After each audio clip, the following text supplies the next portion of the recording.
This is the Ask the Experts 401k podcast. Welcome to the Ask the Experts 401k podcast. My name is Sharon Pivirotto. I'm here to help financial advisors grow a successful and compliant 401k practice. Each week, we're going to cover how some of the most accomplished advisors, industry experts, and thought leaders approach selling and servicing 401k plans so you learn and leverage their wisdom and experience to grow and protect your business. Do you want more resources, strategies, and best practices like the ones we're about to share on this episode? Then you're going to want to do two things. The first is to subscribe to the Ask the Experts podcast on iTunes so you don't miss out on new ideas from future conversations. After this, you're going to want to check out my main site, 401kbestpractices.com. When you enter your email address to join the 401k Best Practice community, you'll get access to my most advanced strategies and resources to grow and protect your 401k business. Again, that's 401kbestpractices.com. Welcome to our second episode of the Ask the Experts 401k podcast. In this episode, you'll hear from Maria Marsala, founder of Elevating Your Business and business coach to financial advisors, planners, and brokers. I recently reviewed a service she offers called the Onepage Business Plan, and I'll post a link to that overview in the notes section of this podcast. But after going through that review, I realized that one of the biggest obstacles many 401k advisors face when trying to grow their practice is the lack of a clearly defined plan that's the basis really for setting goals, identifying strategies and activities, and proactively working towards an end result. So I'm pleased to bend Maria's ear to offer some suggestions for what you need to know and do when developing a business plan for your 401k practice. Maria, I think a common misconception a lot of advisors have is that developing a business plan takes months, thousands of dollars, then may never actually get implemented or followed. Is this true? Well, I can tell you that can be the case because I've actually taught business plan classes at business incubators where I was teaching somebody how to create, a 40, 50-page plan. Most often they were this was somebody who really didn't know much about business at all and needed funding for their business. And so going through that really long process was a learning experience for them. But I didn't want to do that kind of plan for my business, and I never did. And not having a plan even in my own business, I found I was pretty much scatterbrained. So when I found the one-page business plan, my first thought was, oh, this can't be very good because it's only on one page. But then when I went to a workshop and walked through the process, I said, wow, this is really my tool for not only growing my company, but also as a business owner, I was having a problem with keeping priorities and, all the new bling that was coming about. And so being unfocused was definitely something that I was having a problem dealing with. And by creating this kind of plan, I was able to get very, very focused. So that's definitely, to me, that's one of the main things that it brings any kind of firm is you get very focused on what the priorities are for your company. Well, tell me, Maria, what do you think is the most important thing 401k advisors should keep in mind as they set about to develop a business plan? Well, the most important thing is what their vision is. And I would say you need to create 3 visions. One for now. You always want to have an end result vision. So an exit strategy kind of a vision, and then something for somewhere in between. I think it's important to have 3 visions to help you make better decisions and not just make decisions based on, what's in front of you right now, which usually means you're very reactive in your business, But to be more proactive, you need all three. You want to have a mission for your business. Basically, how is the business going to help the client? You want you have to set goals. Where do you want to be? Let's say if you're doing a plan for a year from now, where do you want to be a year from now? Um, I like to ask the question, what do you want to be celebrating a year from now? How many employees do you want to have? How many clients? What's your sales? Whatever those numbers may be. Strategies, and then action plan. And before you do that, you want to do what most quote regular business owners do. They create a SWOT, SWOT, strengths, opportunities, threats, and W just went right by me. Weaknesses, all right. Not surprising that one went right by me. But you want to create that kind of a document. You want to have an assessment of where is your business right now. You want to do some what I call pre-homework stuff, just like advisors give their clients homework to do. They may not call it homework, to go bring in this form and that form and, fill out this or whatever before they even speak with them. You want to do some of that pre-homework stuff first and then create your plan.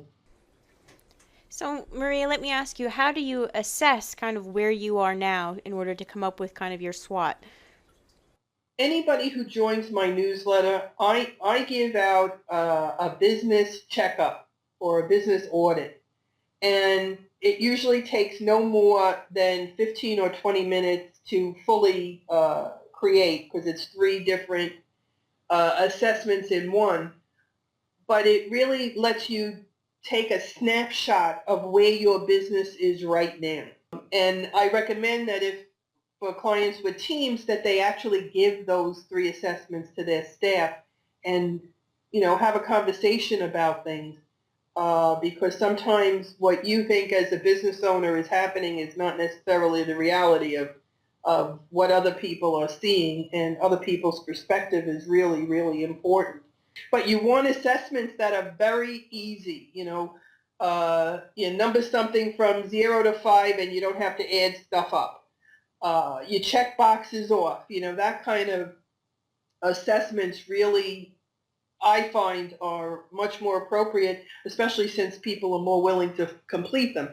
And to know where your business is right now, to take that snapshot, or to look down on your business from an airplane, what are other people seeing, is very important to your planning process. Maria, what are some of the things that you look at or that an advisor should look at when doing that initial assessment? I look at business operations. I look at marketing. That would be another big section. And I look at production. And there are, I think the first assessment system assessment actually looks at all 3 of those things. The other 2 assessments, I have one on your ideal client and one on pricing your services. I'm glad you look at pricing. It seems like for so many advisors, that's an area where there's just so much wiggle room. There's not real consistent standards in the 401k industry as to what one should charge for specific services. So looking at pricing, I think, is probably maybe one of the biggest areas in identifying where you're at and where you need to be and where you want to be. And it really depends on who your clients are, what services you're providing. And, one of the things with the pricing that I've had people tell me, that my assessment doesn't help them necessarily figure out what they are going to price something at, but it lets them see where they're leaking money, meaning that they're doing a lot of stuff that they don't realize for free that maybe they should be getting paid for. So even the leaking, helping somebody realize where they're leaking money, and, they'll say to me, oh, I didn't realize people got paid for that. Yeah, a lot of people do. You just have not been. You've been doing that particular thing for free. And the ideal client profile, I have a lot of prospects who become clients who tell me, yeah, I have an ideal client, and they'll give me a little description, and I know that in my words, they don't have an ideal client profile. And they'll do the assessment and they'll realize they just have the beginning piece. And that's what the problem is. It's not that they don't have an idea of, what market they want to be in, but they don't know all the other stuff about that market that would really help them focus and earn a lot more money than they're making. You're right, too. I see that as a big challenge with a lot of 401k advisors is defining kind of that niche market, that ideal client. You have to kind of really look to say who specifically do you want to serve and how can you fit them into a specific demographic. And it's often a challenge to do that for a lot of businesses because you don't want to necessarily eliminate the opportunity to bring in revenue and bring in new clients by narrowing your focus too much. I think it's something that can actually help an advisory practice when they become a clear solution to a specific client profile. Definitely. And if you as an advisor or a business owner can have a conversation with a prospect and somebody asks you who's the kind of client you work with, and you can have a story that goes along with that, they can either phase themselves out of becoming a client for you or jump on becoming a client for you. And so they actually can do that for you without you trying to figure it out. So it works really well. And I find that people do like a story. So at the end of the exercise, they end up with a list of attributes of their ideal client. And what I tell them to do next is to create a story about that client, even making up a name. So if they're working with doctors, it's, Dr. Somewhere, is a doctor who does blah, blah, blah, and you kind of go into it that way because people are more apt to screen themselves in or out right then and there, and then you won't waste your time as an advisor with someone who is not a good client for you. And and if they tell you that they're not a good client for you, get some more information and maybe you can refer them to another person and, you make some brownie points that way. So, Maria, after going through the exercise of kind of identifying and assessing where you're currently at now, I would think the next step then is to kind of create goals. Is that right? How do you go about kind of introducing that next step of creating clear goals as part of the business plan? One of your goals is really set for you automatically when you create a vision, because in your vision, one of the last things in the process I use is how many team members you're going to have in a year.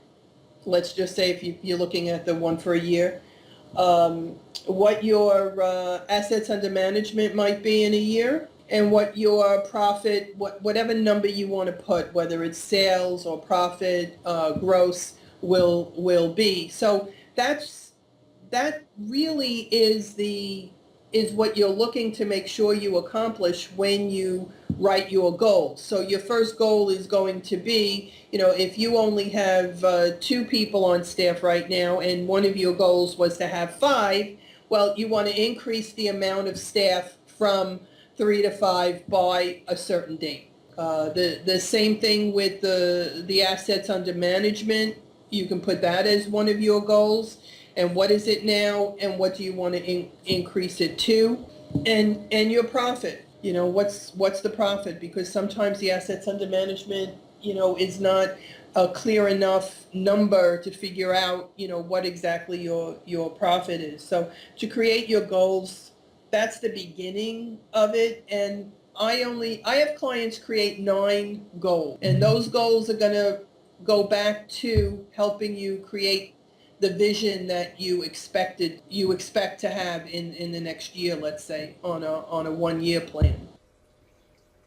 Okay, so once you have kind of clearly defined goals as part of your vision, is the next step then to kind of create specific tasks and action steps that'll help you accomplish those goals?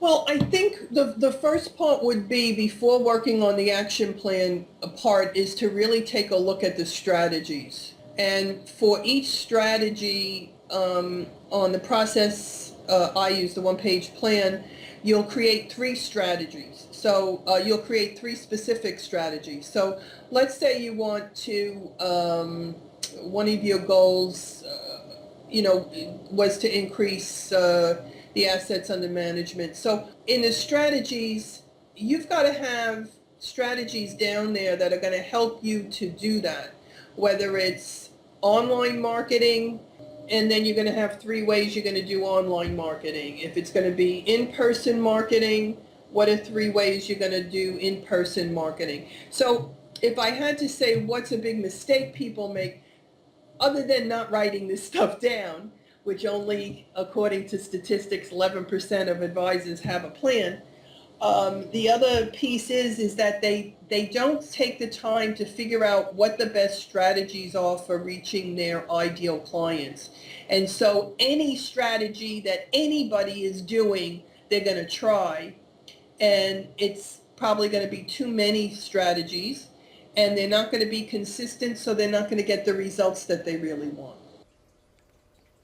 Strategies is really one of those areas where an advisor has to clearly understand and identify what specific strategies they're going to focus on, because it's too easy to get kind of caught up in the strategies that you hear are working for other folks, but it's really important to identify which ones will work for you, which ones are effective in 401k industry and 401k marketing, and which specific ones as an advisor you find enjoyable and effortless and easy, because anything else is just throwing spaghetti at the wall. Yes, and you bring up a really good point. You don't want to bring in a strategy or that you just don't like doing. If you don't, when I do even webinars, I have small groups, because I just don't, I'm an introvert, so I prefer not being in front of a zillion people at a time. When somebody asks me to do a keynote speech, I tell them no. I just do not want to do that. If somebody asks me to do a 3-hour workshop for 40 people, or even more than that, I'm more apt to, do that, to have people working in groups or small groups of people. You've got to know who you are as a person, and just not do marketing because some, guru advisor is doing it and it's working for them. It may not work for you. They've got a different personality. They've got different clients. So finding stuff that's enjoyable to do, stuff that's easy to do, more importantly, that's targeted to who your ideal clients are, is really, really important.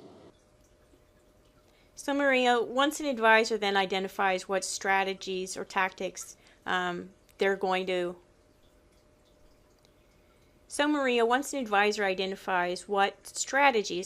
employ, how do they make sure to identify all of the different action steps that are needed in order to effectively implement that specific strategy? Well, see, to me, this is where a lot of coaching comes into play, because let's say they don't have a website. Let's do something simple. Or they've got, they use their LinkedIn profile as their website, which I tell people to do if they don't have a website. So how are they going to know necessarily all the pieces that go into that particular action? Well, they may not know. So they'll write down, create website by April of whatever year, and then I'll tell them, write down what you think goes into doing that specific process. And they'll write a list down, or I'll write it down as we're talking about it on the phone. And then I'll say, well, what about this? And what about that? And what about the other thing? And they'll be surprised of all the different steps that might really be necessary, steps that they would not have even thought about as they were doing it, that would be helpful to have in that particular action. So now maybe their list of 4 things is 10 or 11 things, and they'll say, wow, that's a lot of stuff. And I say, yeah, that's a lot of stuff, but also think about it this way. That stuff you now know needs to be done. Let's give them dates, based on what should come first and what should come second. And aren't you going to be much better off now knowing you need to be doing all this other stuff instead of starting this process and then you realize, I don't have this, so I can't do this other piece. So it really helps to have someone else to brainstorm with. And, I tell people it's really good to brainstorm with your family if you want to be yesed to death, because, they're wonderful. They're wonderful people and they love you, but they can't always be, unbiased. And it's much better if you can brainstorm with somebody knowledgeable in what you're trying to do. And also bring in your staff, because staff team, when it comes to the action plans and figuring out a to-do list for each of the actions that you're going to take, your staff can be more than helpful in doing that. So besides kind of the common mistake of trying to do it all themselves without kind of an objective third party looking at the plan, what other common mistakes do you see advisors make in developing and implementing a business plan? Other mistakes that they make. Oh, they put down what they've been doing instead of what they could be doing. So basically what they're doing is they're taking what's in their head and putting it down on paper, but most often that has gotten them where they are right now, instead of taking it up a bunch of notches. So one of the things that I help with is taking up their plan to a bunch of notches. So if an advisor, I'll give you an example. I had a conversation with an advisor and they, basically told me what they wanted to accomplish and what their vision was. And they wanted to have one office in the city that they were living in. They were currently working out of their house and a part-time office that they rented. But by the time I got done with the conversation, I found out that they really wanted to have offices in 2 different states. And, and I said to them, well, if that's what you want to have, that's what we need to plan for.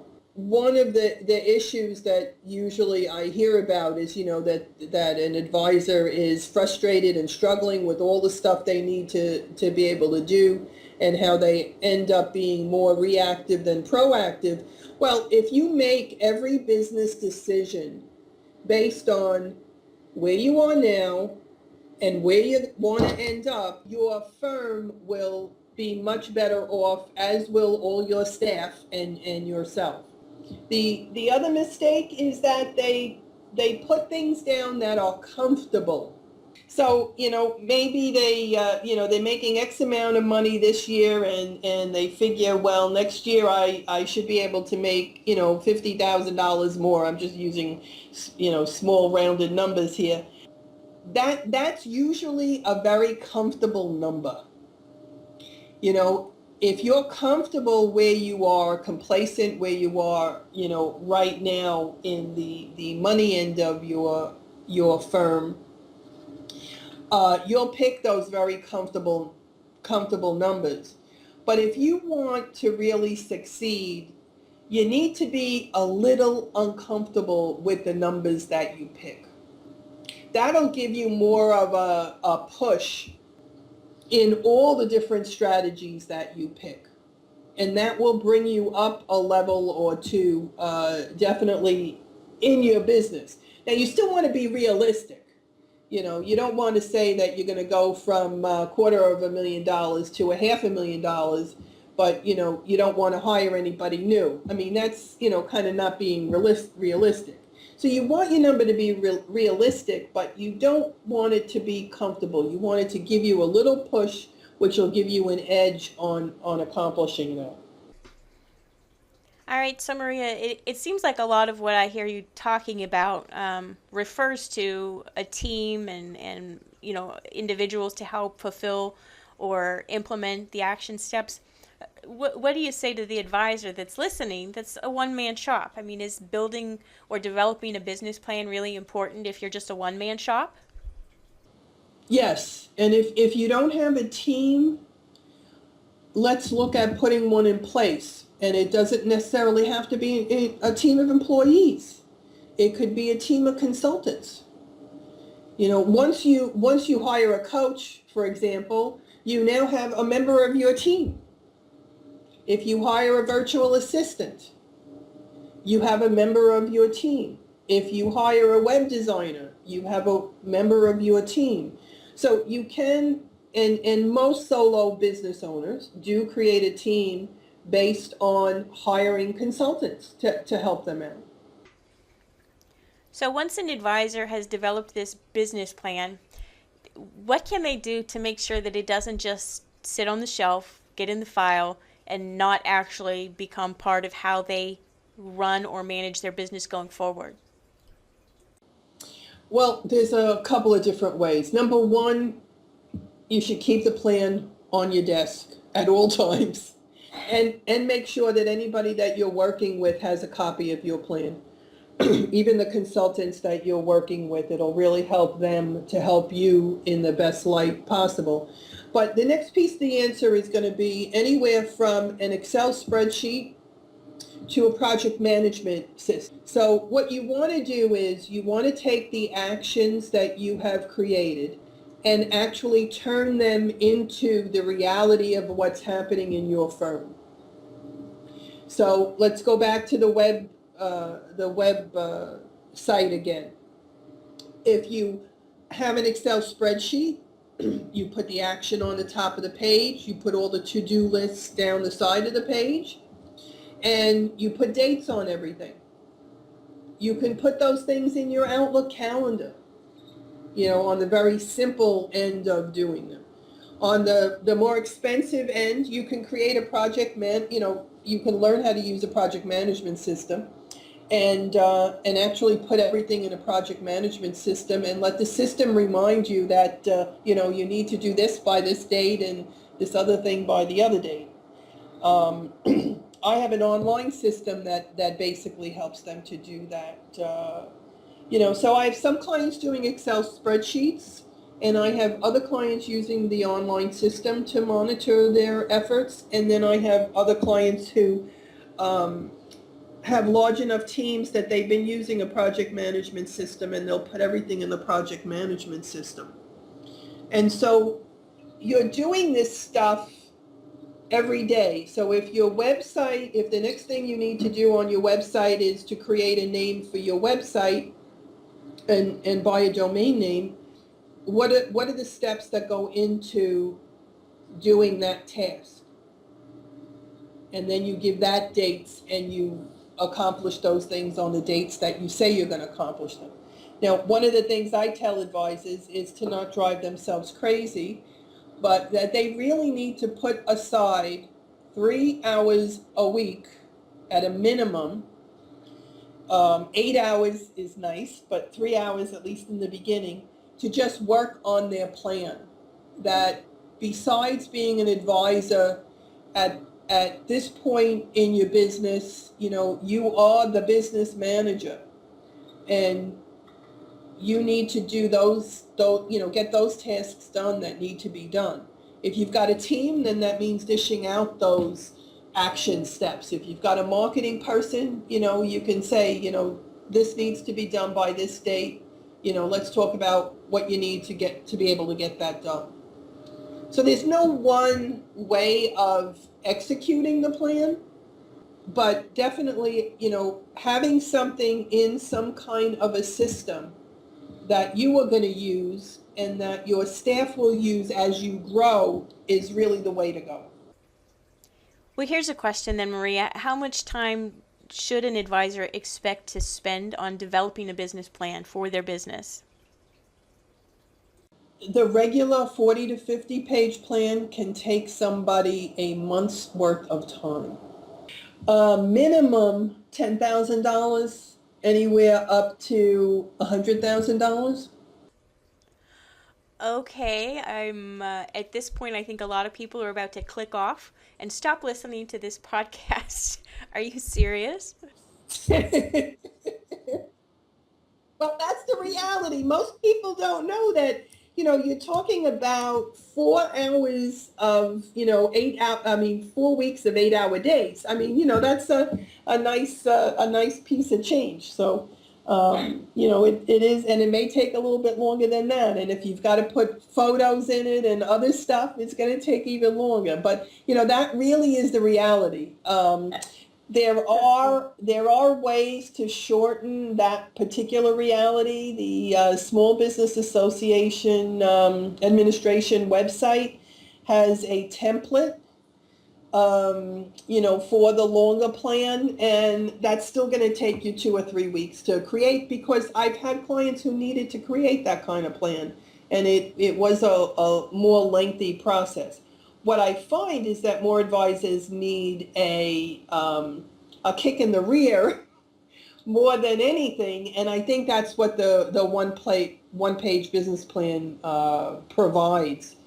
To create a one-page business plan can take, the longest it's ever taken one of my clients is 20 hours. Average is probably between 8 and 10 hours. So that's on 1 to 2 planning days in the first year. And then because you really know what you're doing, hopefully in the second year, it takes 2 or 3 hours. Okay, I'm glad to hear that, Maria. I think hopefully not everybody clicked off so that they could listen to, how much time it actually would take to develop a business plan using a tool that you offer called the one-page business plan. So it doesn't have to be that expensive or that time intensive. You know what? One of the things that you told me when we were having a conversation the other day was that while you provide the assessments, the business plan, the templates, all of the online tools for advisors to go in and do the one-page business plan themselves, you also offer an option where you'll just do it for them. Or I shouldn't say for them, with them. Kind of the do it with me, get it knocked out in a weekend sort of a service. Can you tell me a little bit more about that? Because I think a lot of advisors, while it's nice to be able to, go in and simply do it yourself, having the guidance of somebody like yourself to go through it with them and make sure it gets done and gets done right in a specific short amount of time would be extremely beneficial. So tell me a little bit more about that. Oh yeah, I will get on Skype, and this actually is one of my most commonly asked for programs, even though I have programs where it's a little more do-it-yourself, etc., where I do give, as you mentioned, I give them templates and stuff to fill out. But more often, I have clients who say, I just want it done and over with, and I want to start using it. And so I created this plan on steroids, which happens over a weekend, and I will sit with the client either in person, on Skype, on the phone, because one of the things about plans is that you cannot have, and this might go under the myths, you cannot have somebody else create your plan. Not the plan that you're going to use every day to run your company. Having somebody else do it, they're going to create a business that may not look like what you really want. So I will sit with somebody, and all they have to do is let me know when they need a break, and I will start at the beginning. I'll write the 3 visions for them.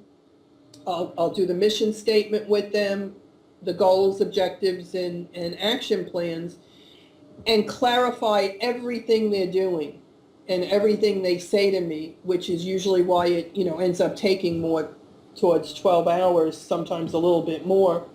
And the end result is they will have their plan in a Word document ready to use. Thanks for explaining that. My next question, and you know this one's coming. What is the cost if somebody wanted to do the kind of the do-it-yourself and access the templates. And if somebody wanted to do it with me or get Maria to do it for me over the weekend, what are the costs that an advisor would typically expect to pay for a service like that? Yeah, the first option is where I give them the templates and they get 90 minutes of coaching, and then they have email me all during the month that they're doing this. They have to set aside a month and get it done. And that plan is $997. And then the process where I do the plan with the other person answering the questions, and I'm doing the writing and I'm doing the clarification and stuff, that process, along with the online monitoring system that spoke about a little bit a while ago to monitor your actions, that's $3,500 for and you get access to the online system for a year. So you don't get any extra coaching, but we create the plan, it's online, and the action steps are ready for you to start taking. I didn't actually expect you to say the price would be that low. It actually seems like you're giving away a fantastic deal. The do it yourself, and especially the do it with me or for me over the weekend is a great deal. Obviously, I think that advisors, if you want to successfully grow your 401k business, I think it's vital that you have some sort of plan in place that outlines your goals and objectives and what specifically you're going to do to strategically meet those goals for your business. Yeah, and I appreciate that about the price.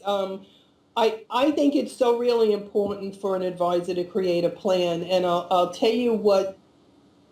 One way that you probably don't see anybody writing about this too often, but how can you expect an advisor to have empathy for your clients who you want to take action on whatever process that you're doing if you've never done the planning system yourself? It really, I've heard clients tell me it's changed the dynamic of how they work with clients because they now have their own plan. That makes sense. I could see how that would help, a plan for the planner.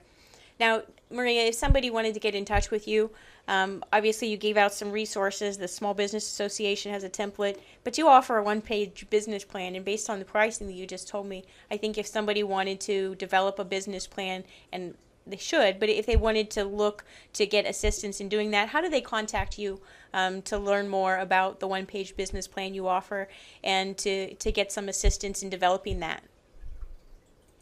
They can go to elevatingyourbusiness.com, and there are plenty of ways to get in touch with me, from phone to Skype to email to writing to me. So. Well, thank you, Maria. Thank you so much for being our guest today on this episode of the 401k Ask the Experts podcast. I really appreciate you sharing the insight in how to develop and what should go into a business plan, and also for offering the services that you do, the one-page business plan and your assistance in getting it done. I will post the information on how people can contact you in the notes section of this episode, and thank you again for being the expert today. Thank you for inviting me, and I look forward to working with you again in the future.